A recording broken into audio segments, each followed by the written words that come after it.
Hello and welcome to today's IAMS Story vodcast with me, Kate Ceccarelli, veterinary manager from IAMS. Today I will be speaking to Amanda Leask, one of the kindest, most compassionate and brave people I know. A lady whose love for dogs is so strong. Her own mother actually said she was surprised that she wasn't born with a wagging tail and her first word wasn't a bark. Many of you will have seen Amanda on Britain's Got Talent recently. She's with Miracle, obviously, who's a survivor from the illegal dog meat trade.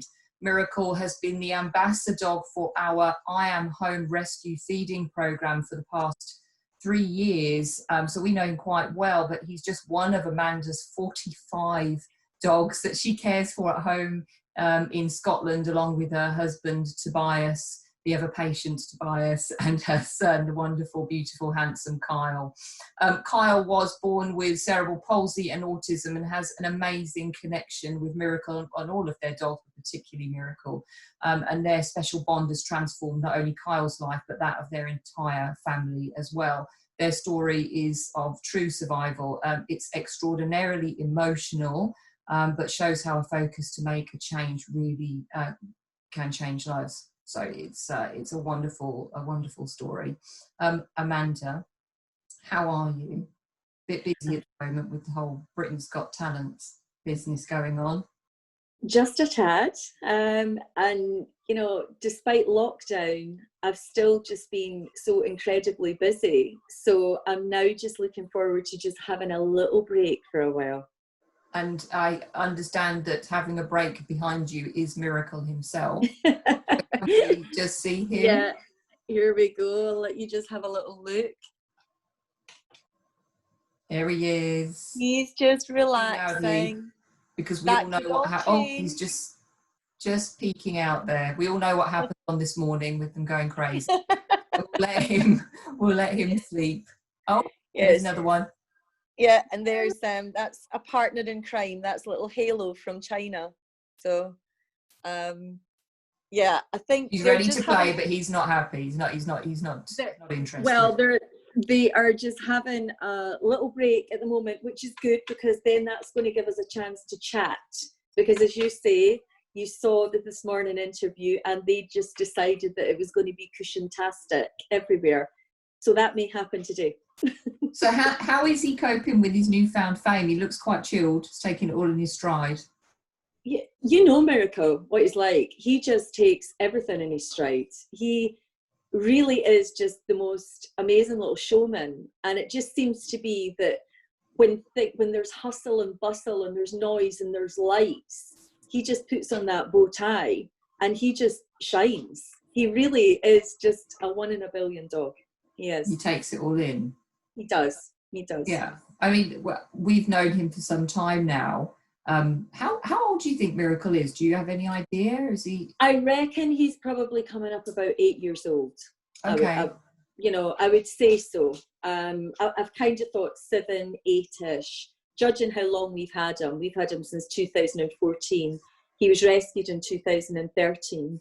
And it was estimated then that he was a very, very young dog. So, okay. I'm thinking maybe around 8 years old.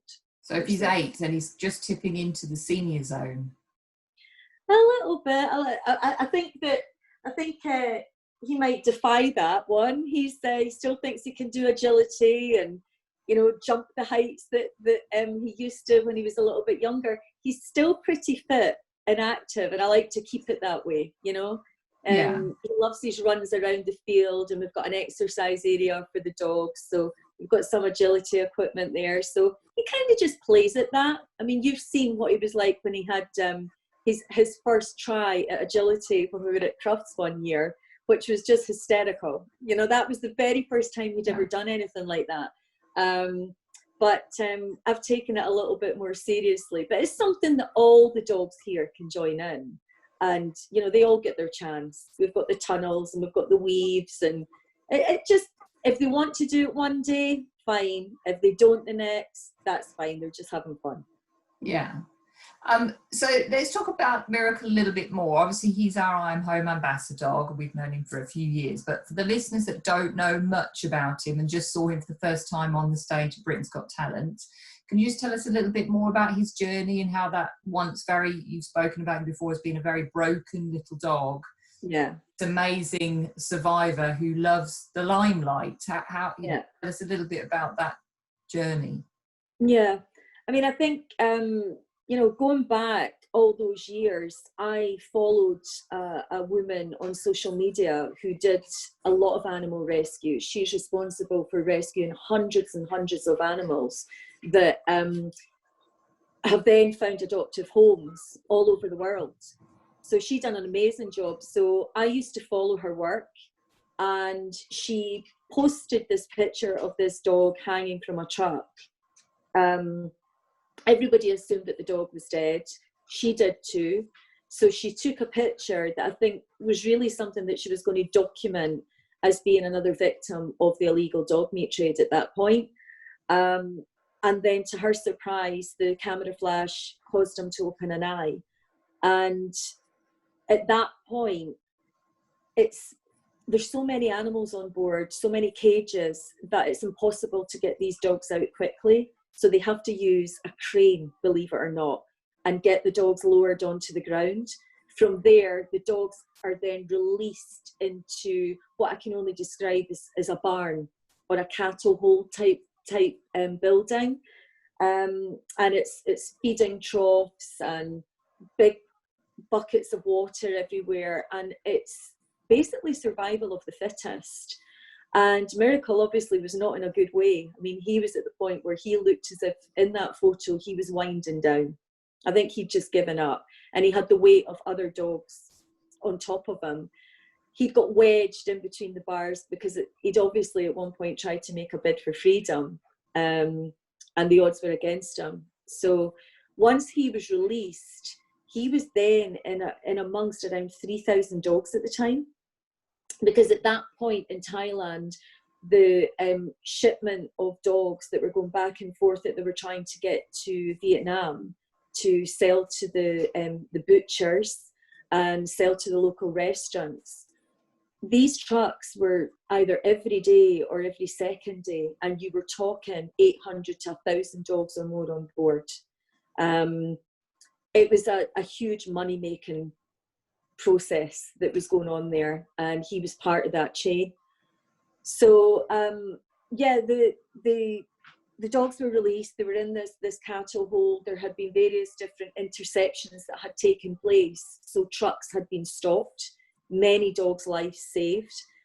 But I'm sure everybody can realize that when they're crammed like sardines into those little cages, that many of these dogs don't make it.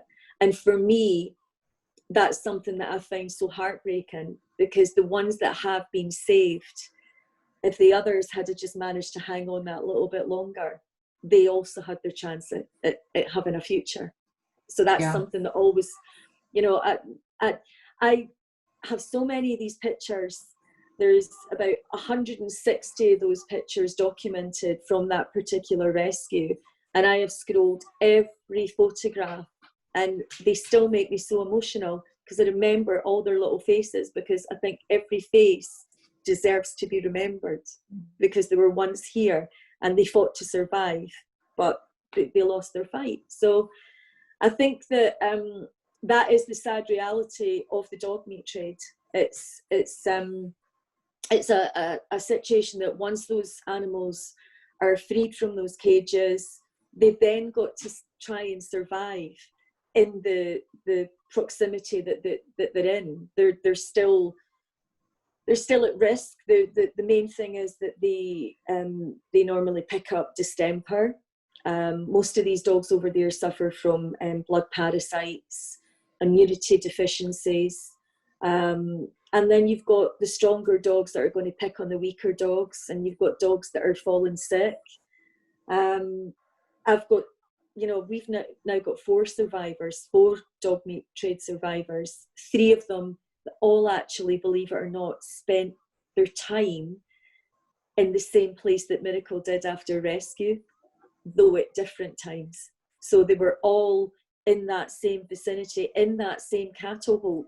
Okay. So it's something that's always been, I'm not sure if it's something that they would allow me to do, but in future I would actually love to visit that place, because for me, there's so many memories in my dogs, and I know that their little paw prints have walked that whole area, or hidden corners to get away from others and stay out of trouble, which I think is exactly what Miracle would have done.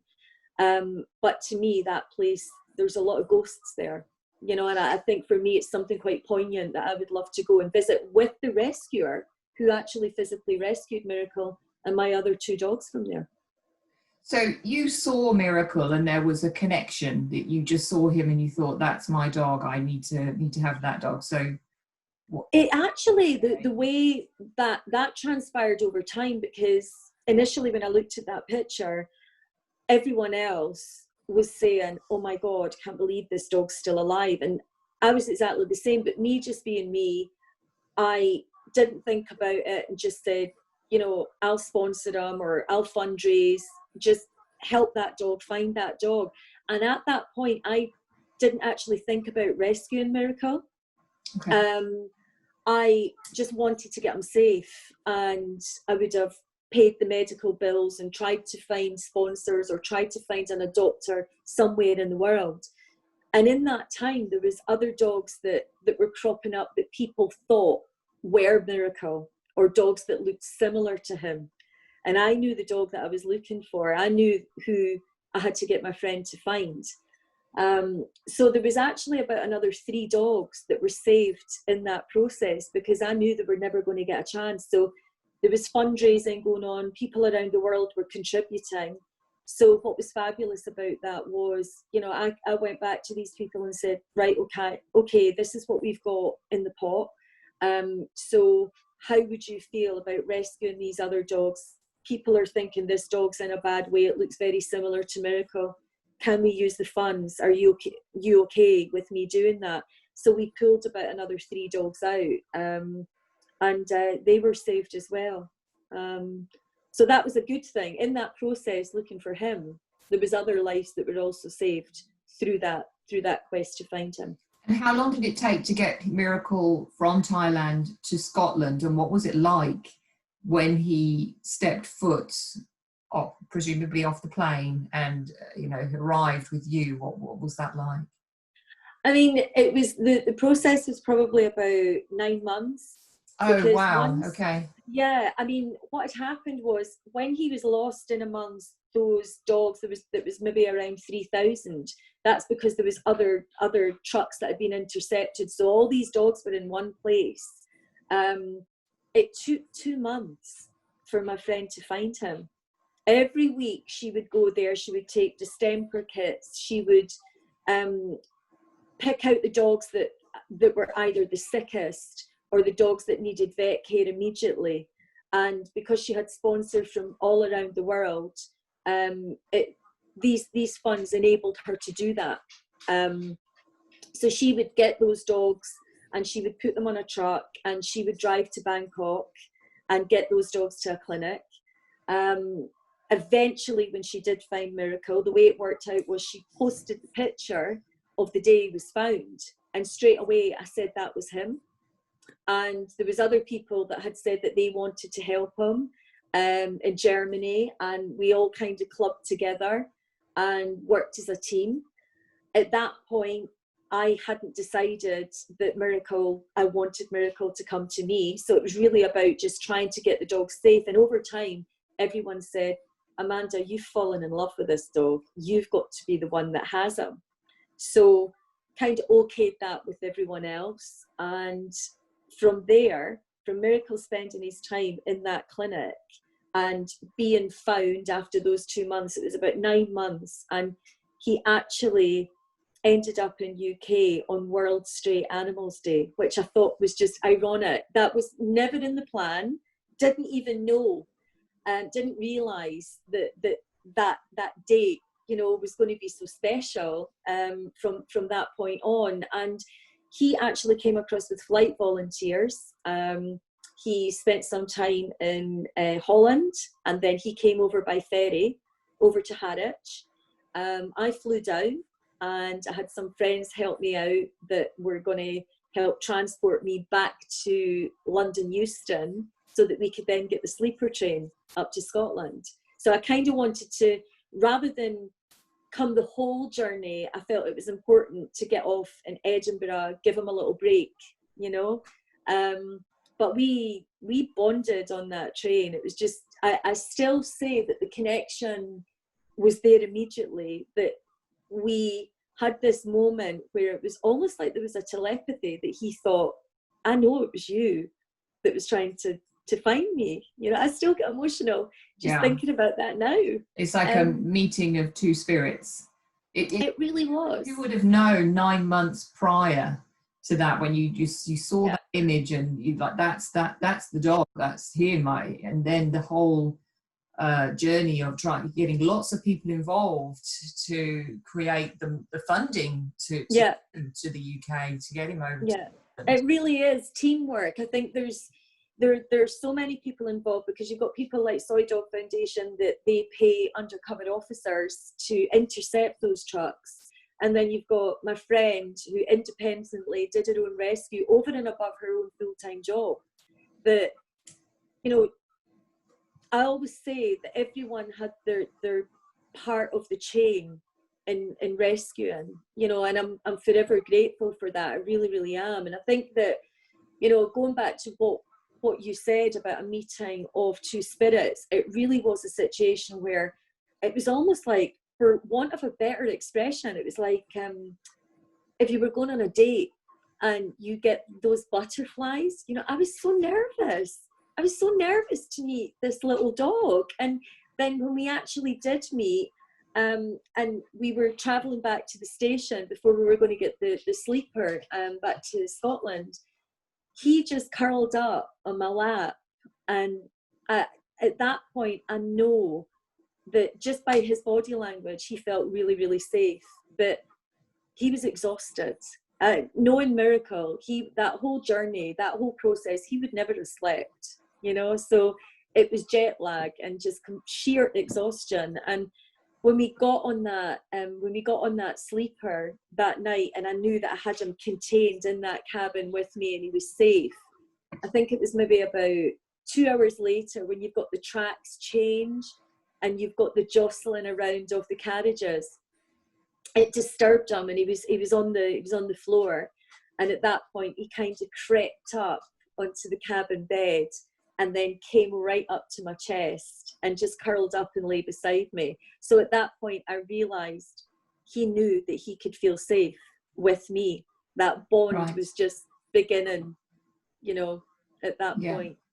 Yeah. And obviously that bond, that connection just has got stronger and stronger. And I know that Miracle has been hugely influential and beneficial for Kyle, who has cerebral palsy and autism. But I think Kyle has also played a massive part in Miracle's recovery, hasn't it? Yeah, that's right. Definitely, having spoken to you about it so many times, you can tell that, you know, that was reciprocal. It goes. Can you tell us a little bit about how they have both sought solace from one another, how they've helped one another over the last few years? I mean, it was something that Miracle, he really was a broken dog when he arrived. And there's so many quirks when it comes to rescue animals, and it's all about reading that no two animals are the same. And it's about reading those animals, reading their body language and watching their behavior to see how much you can push a situation, you know. And when I say push a situation, put them in areas that they've never been before, put them in areas where all of a sudden they're listening to a vacuum cleaner, they're listening to a washing machine. It's all these things. It's about testing their boundaries to see how much they're going to allow. And so obviously careful introductions. I've got a child. I'm not just going to put, you know, the two together straight away. So there wasn't an introduction straight away. We did it gradually, and we would let them be in each other's company. But I think with Miracle, he was absolutely, it was evident he was terrified of men. Absolutely. And things like cigarette smoke would scare him. It was okay for me to wear a baseball cap, being around the kennel, working with the dogs. You know, I've normally got my hair scraped back, baseball cap on, but Tobias, it wasn't okay for Tobias to wear a hat. So, oh wow, okay. Yeah, it wasn't okay. This man in this house, in this close proximity, was not allowed to be in his space. It terrified him. So there was situations where I would see Miracle literally jump over furniture about 4 foot high, or scramble to get away. He'd jump over the sofa to avoid being in the same path. So in the past, what I've always done is, with any other rescue dogs that have been really spooked, I would have Tobias just completely ignore him, ignore any dog, but he would have a supply of food in his pocket. So he could be walking around the house and dropping little morsels of food without even speaking to the dog at all. So the dog would follow the food trail and think, oh, he's just dropping food everywhere he walks. This is good. I'm going to follow him now. So it's worked in the past. So they're the kind of things that we would do. And what broke my heart about it was Miracle wasn't ready for that. I mean, Tobias would literally lay on the floor, watch TV, ignore this dog was even in the same room, and be surrounded in morsels of food. And the dog was still so terrified that he wouldn't risk running up to even snatch something. So he was very different from other dogs that's worked with in the past, you know. So we found that it was, he definitely needed longer. So it was just adjusting things, that allowing, you know, when he was going to allow Tobias to be in his space. So we found that ignoring him was probably the best thing. Absolutely fine for anything I wanted to do. That wasn't an issue. He clearly never had a problem with women. It was just men. So I would say it probably took up to about a year before Tobias could comfortably lay a hand on Miracle without him wondering, okay, you're petting me now, but is this going to change? Right. You know? And was it during that year that he really bonded with Kyle? Yeah, I think it was at that point, because Kyle's non-verbal, and that's down to the autism. So Kyle can't walk, he can't talk. So Kyle makes sounds, but the sounds that he makes, we know when Kyle's going to have a meltdown. We know when it's a little temper tantrum that he's going to have, just like any other child. And we know when he's really, really happy, depending on the tone. And the one particular sound can actually mean two things.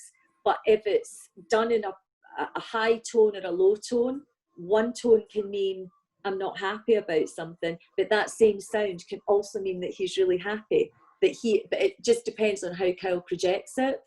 So we started to notice that if Kyle was upset, Miracle would just walk over and let Kyle touch his coat, or touch his head, touch his back, and maybe just that sensory feeling of touching that fur was something that could take Kyle from maybe being in an agitated state to, oh, I'm not thinking about that anymore.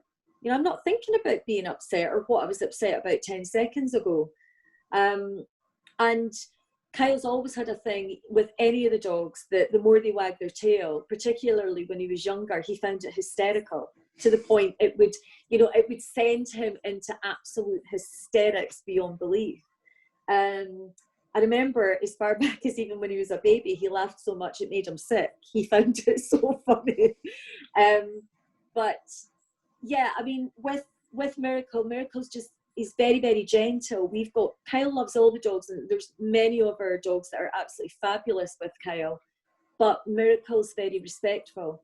So he's not the type of dog that'll jump up for attention and upset Kyle. He literally won't jump up on Kyle's wheelchair buggy or any of these things. And it's only now that we've noticed that as Kyle's got older and he can hold himself upright, he can sit on the sofa with mum and dad and watch some TV, that Miracle will jump up beside him and curl up you know, and either Miracle wants a cuddle or Kyle, do you need me? That's the type of things that we noticed, that it's evolved from how respectful he's been when he realized he was this fragile little soul, to the fact that now he's growing up, he's 11 years old. So it's almost like Miracle realizes that the boundaries have changed as well, that he can jump up beside him, that he's not as fragile as he used to be, you know? Yeah, no, I think sometimes as parents, we think we have a child and it's just a little child, and we don't really maybe listen to what they're trying to tell us with as greater value as when we listen to an adult. And then we have to remind ourselves that actually they are just, their spirit is just as strong. And sometimes dogs, it resonates with dogs more. Absolutely. Down and really understand what that child is trying to say. Even in a non-verbal child like Kyle. Yeah. So it's really there's an understanding there, and it's something that I don't know if I'll ever really be able to fully understand. Sometimes I've thought, you know, Miracle is such a spiritual dog. He picks up on so much, and sometimes I look upon him as being like a little guardian angel, that he really, sometimes, you know, for those that have read my book and know that Kyle was a twin, you know, and we lost his brother at 26 years old. You know, sometimes I think, is it one of the dogs that was so close to me in the past that's came back to help me out, you know, or is this someone else? Is this, you know, it's difficult to describe. It's difficult to put into words, and there's a lot of people that would think that may sound crazy, but watching the behavior and having a dog that literally, I swear, knows what I'm thinking before I'm just about to do it. He picks up on so much that sometimes I say to myself, you've been here before. Definitely. You know, I do think that way.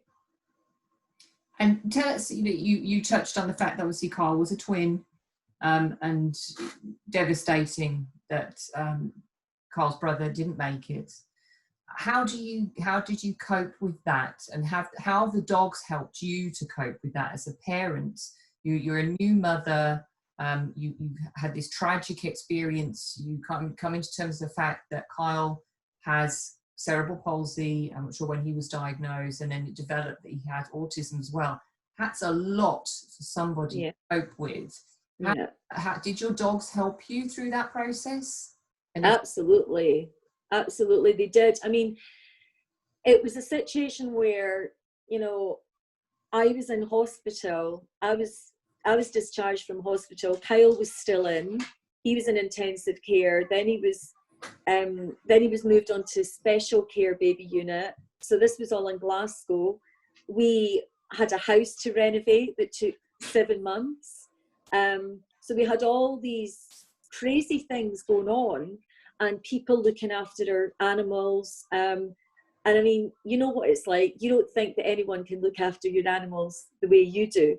So I was in the hospital at that point, worrying about the animals at home. I was with Kyle more or less every minute of the day at that point. And then he was transferred up to Inverness.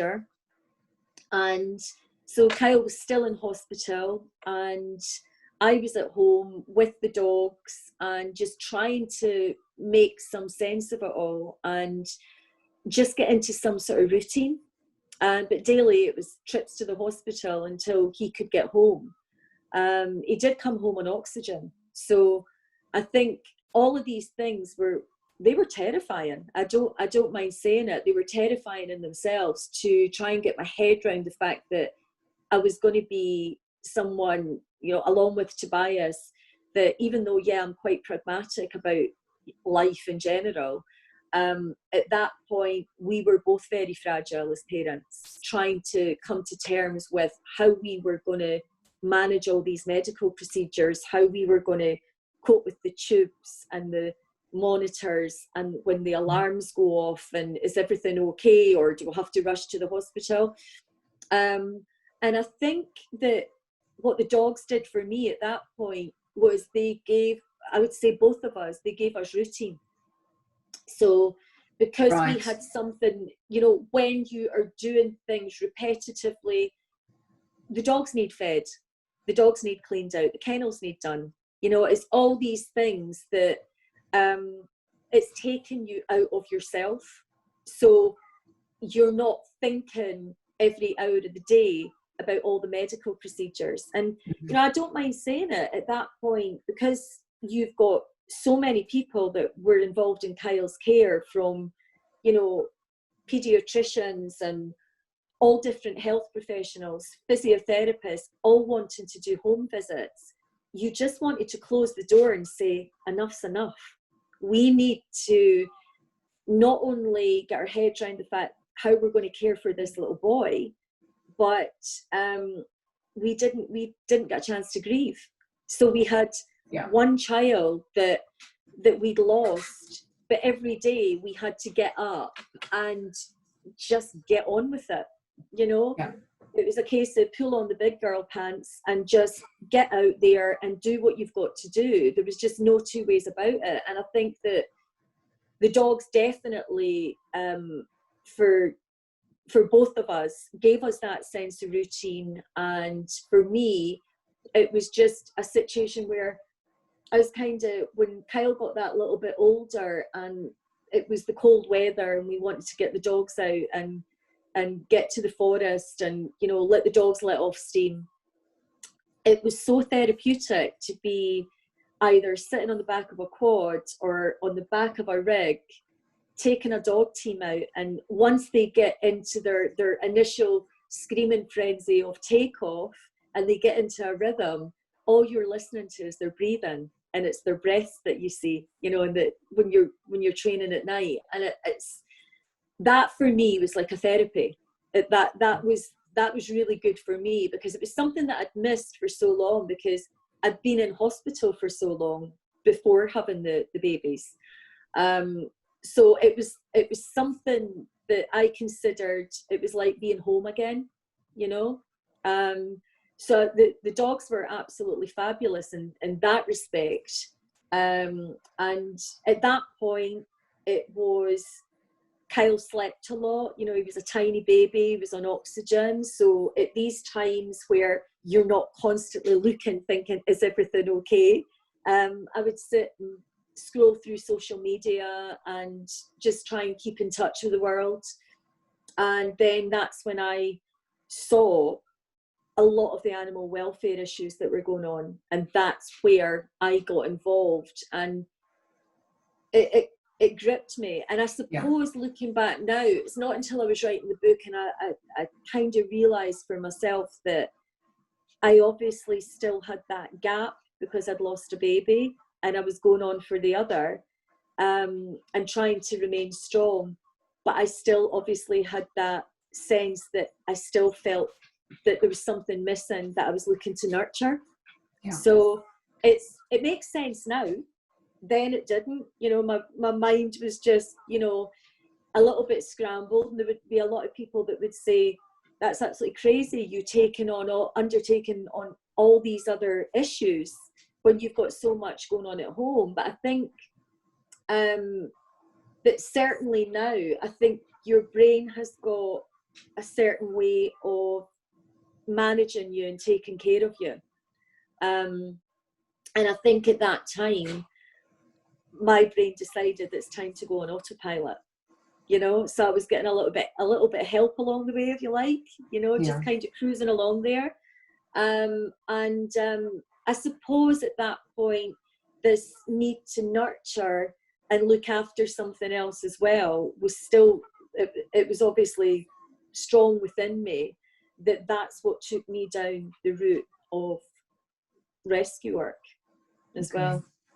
And fast forward to where we are now, obviously Kyle has been through a lot and you've been through a lot together as a family, and now Miracle comes along and just kind of completes that family picture. We're in lockdown at the moment.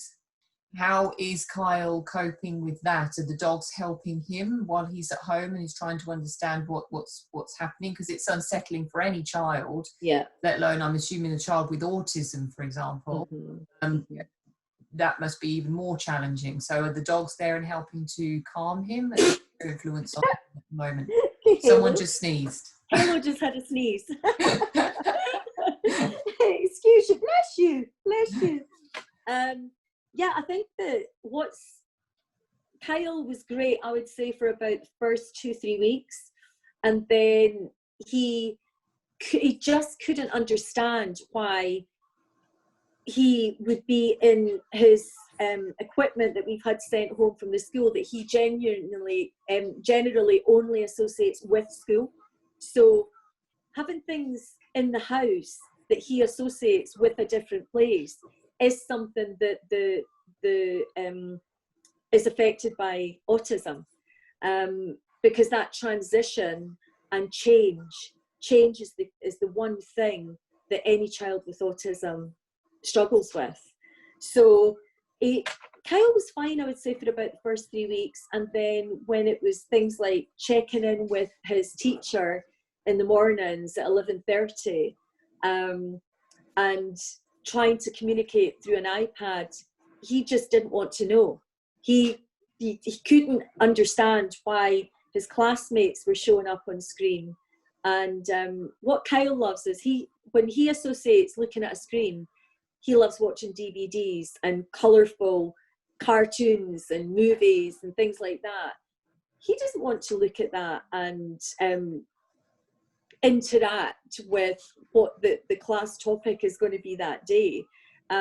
So not great for him. Kyle's more loves being outdoors. He's loved the fact that on lockdown, because we're surrounded in fields, and we've got a river at the bottom of the garden, so he's loved the fact that we could take Miracle in the canoe and we could just do a few miles up the river and then have a picnic and things like that. He's very outdoorsy, so he loved that. We can go for walks around the fields with some of the dogs, and it's very scenic. So it's not been something that it's been an issue, I think, more for being indoors and trying to make that connection with why he's got to use his disability equipment at a certain time in the house and do things in a different way, connected to school.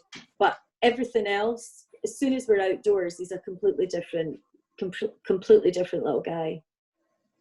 And just thinking about everything that you're talking about with Kyle and your pregnancy experiences and the grief of losing a child and looking after 45 dogs, where do you find the strength from? Where does that come from? Because I've got 2 dogs and sometimes that seems like too much. So add another 43 in the mix. How does that even work? Where does that come from, Amanda? I couldn't do it without Tobias. I have to be really honest. It's teamwork. So we have routines that, obviously, on lockdown everything's changed because we've had a schedule that we've had to follow for Kyle and all his schooling and things like that. So Tobias, first thing in the morning, he gets out, he goes out to the kennels, he's the one that's doing the feeds. I take on the other feeds in between doing things with Kyle. Then it's going out and feeding the rescue ducks and chickens that we've got as well, and just trying to sort of manage the chores. And I'm not perfect. Everyone has a meltdown, and I think at the end of the day, it's you need a breather from it. Sometimes it's just taking a few dogs and getting out into the fields and going for a walk and just getting some headspace and just clearing your mind and getting that fresh air. Because sometimes you do feel like everybody wants something from you. You turn your back, you've got to do something with this one, or you've got animals that are sick and you've got to remember to do all the medication and all of these kind of things, and be a mum, over and above everything else. So no, it is tough. Of course it's tough, but I think that I've always been somebody that I suppose I thrive on being busy. And I'm one of these people that if I didn't have anything to worry about, I would worry. That would keep me awake at night. So it's quite, we've kind of always had a situation where it's been a life where it has been spinning plates. And, you know, but that's normal for us. So it's our life, and I actually can't imagine it any other way. I really can't. It is your life, and you are changing lots of other dogs' lives as well. If people are watching this and are inspired by what you're doing and they're wanting to adopt, they're wanting to rescue, they're wanting to do more for dogs, what would you suggest they do? If they feel impassioned by what you're saying, what's the first stop? I think at the moment, certainly what I'm really, really conscious about is there's a lot of people that have now decided that they want to adopt an animal in lockdown. Yeah. But I think what we've got to be careful about is the fact that when things go back to normal, or whatever is going to be considered normal, I think there's going to be a lot of behavioural issues. And I think maybe at the moment, and until we get back to whatever normal is going to be, I think maybe just take a step back, have a little think about that, because I don't think there's any sense in bringing an animal into the equation at the moment when we kind of don't know which route we're all going in at the moment. I think there's going to be a lot of animals that have sadly got used to having their owners at home for so long that they're really going to struggle when people go back to work again. So that's the first thing that I would say. Anybody that wants to rescue an animal from abroad, that's a lengthy process. There's no flights or anything anyway, so that's not even a possibility. But there are various different charities that help animals, for particularly the meat trade is something that I've recently been contacted about. People that were inspired after seeing Miracle on Britain's Got Talent. They felt compelled that they wanted to do something. So I would say, just like I said about wait until maybe lockdown is over if you're thinking about rescuing an animal within the UK or abroad, just take a step back at the moment. But I think personally, there's always something that anybody can do. There's not going to be everybody in a position where they feel that they are going to be able to personally adopt. So, but that person might be somebody that's really, really good at fundraising, or it could be somebody that they maybe want to make donations themselves, or they want to share social media posts on where they think appropriate. And I think everybody has a part in that chain. So, there's a lot of people that have said, oh, I couldn't do what you do. But I started out being that person. Where do I go in starting to see how I can possibly help? And it was social media and contacting various different people to decide who it would be that I wanted to work with going forward. Okay. And I understand when you were younger, you wanted to work for the RSPCA. Is that correct? Scottish SPCA is the equivalent. Yeah. Yes. I did. And I did all this. I mean, my background was I used to work in the beauty industry and did all of that kind of stuff. So people found it really difficult to comprehend how I could go from one thing and then the next minute they would see me in wellies and, hair scraped back and, a duck under my arm or something, to that effect. But I did want to do that. So, I mean, I suppose that's been something that's always been in me, that rescue in some shape or form is the route that I was going to take.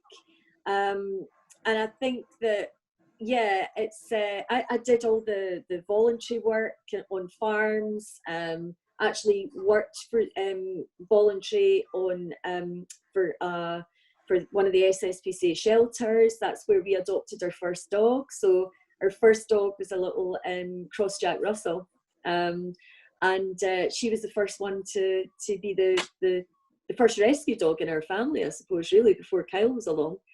But what makes it so different? If someone's thinking about getting a dog, when the world goes back to the new normal, that may be, people are in a position to responsibly allow a dog into their lives, into their homes.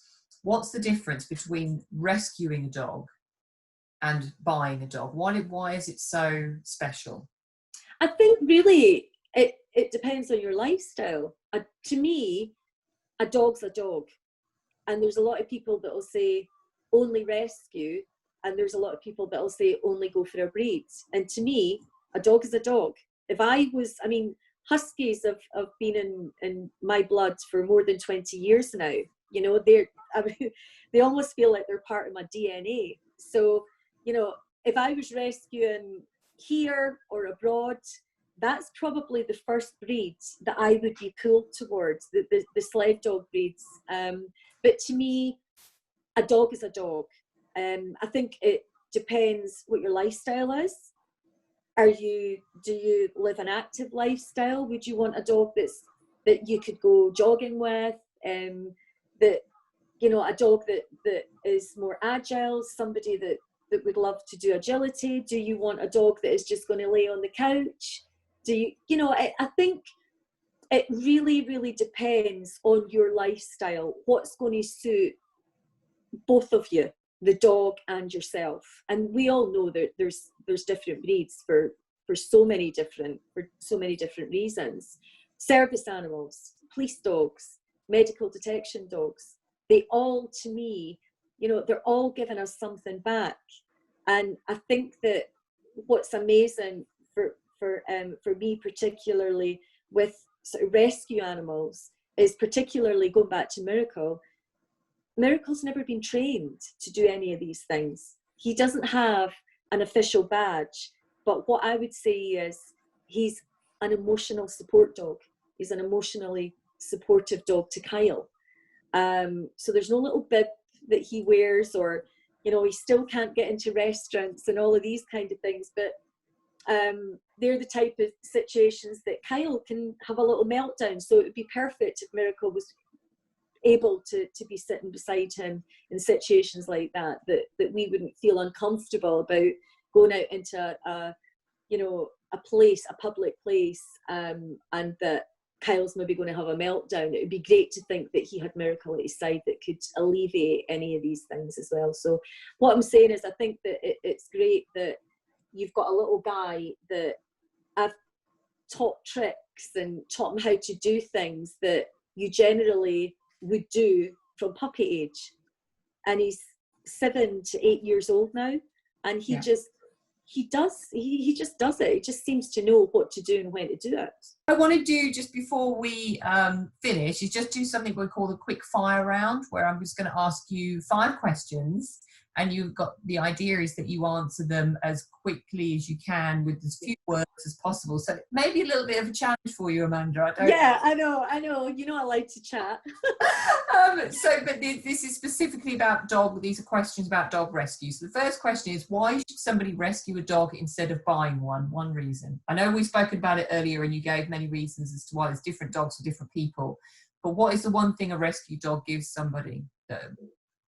I genuinely believe that they've been rescued and that they've been given a second chance, and I just think that they're absolutely amazing for what they give back. Okay.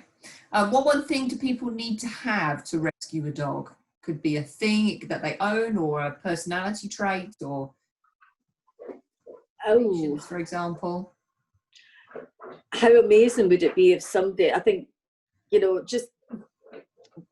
oh God. Ask me that again. What one thing do you think people need to have if they wanted to rescue a dog? So it could be kindness, compassion. Well, it was just compassion. Absolutely. Compassion. I think, definitely compassion all round. Okay. How long does it take to regain a rescued dog's trust? And again, obviously, every dog is different. Yeah. It's not something that happens overnight. Well, it doesn't happen overnight. And I think you've just got to work with the dog. No 2 dogs are the same, and I think it depends on the dog, and that you've just got to work with their behaviour and their body language to see what they're prepared to take on. What one thing can people do if they can't physically rehome a rescue animal? So, I mean, we touched on that before. Yeah. I think basically be a part of the chain, either share on social media, donate, fundraise, I think would be key. Absolutely. Okay. And what do you look for in a high quality diet for your dogs? Because obviously we work with you as IAMS. Yeah. What is it that you're looking for your dogs? What difference do you see in your dogs if they're on this good quality food?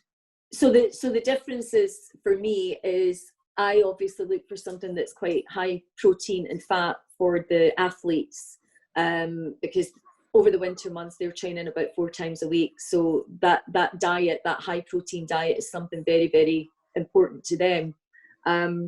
With a lot of the rescue dogs, they can come with skin issues. So you know, having a high quality food, that you've got fish and you've got great oils in the food, can really make a massive difference. And I do believe that is what changed Miracle over that time, because I mean, I think you've seen the pictures, you know how bad his skin was. So he did suffer from Demodex, and I think that having that great quality food that was fish based for him has really, really, reaped rewards. Okay. And he's got to like it too, hey? Yeah. He's so quiet. He's so quiet. I know. Today. It's great. We've had all this time to chat, Is he still sleeping? Can we see him before we listening. Say goodbye? Miracle. Oh, hello. He's coming to say hello. Who's this? Hi. Say hello, Auntie Kelly. Slim Amanda. I think he's actually, and there's Halo. Hi, Halo. Yeah, I think it could all just go a bit wrong now. Here we go. There we go. Action replay. Yeah, I mean, I definitely.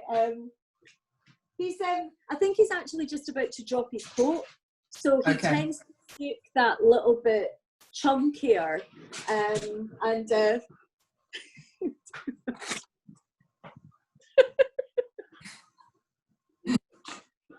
Full of vitality. But you know what's lovely about that? I think that even though they start to jump about and play, you see them quiet, and it can go from 0 to 100 within a matter of seconds. But what's lovely about it is these dogs literally have came from such dark places to where they are now, and they evolve, that they learn to be dogs again, and that for me is the most rewarding thing, because I always say any animal that's been here for quite a while, I mean, it takes some longer than others, but I would say that when you see that sparkle in their eyes, and it's Halo in particular, she smiles, she's got a little smile on her face, and that's what makes it so rewarding, when you see that they have learned to become a dog. They want to play, they want to pick up toys, they're interested in all these things that they were never interested in before. Even looking at food, if you offer Halo a treat, she would expect that food appears from the floor. She wasn't associating that food came from the hand, because where she was fed, the food was put on the concrete. So she assumes that food just appears on the floor. So you could have a meal in front of you. She's not looking at the plate. She's looking at the floor, because she thinks. So it's about making those connections and working with the dog and observing their behaviour, that it makes you realise that's why she does that. You see? It's all about the cushions.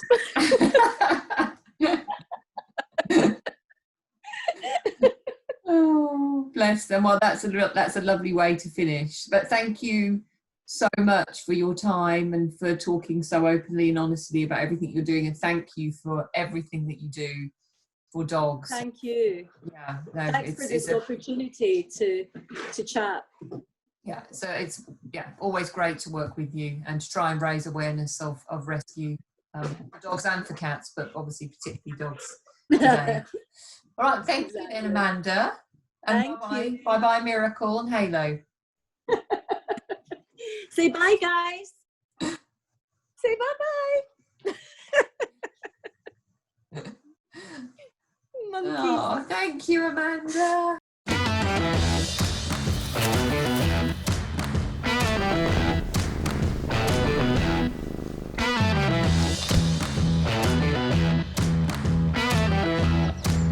Only you know your pet's individual character. But IAMS knows the nutrition they need for 7 signs of healthy vitality, all with a great taste. Full of character, full of IAMS.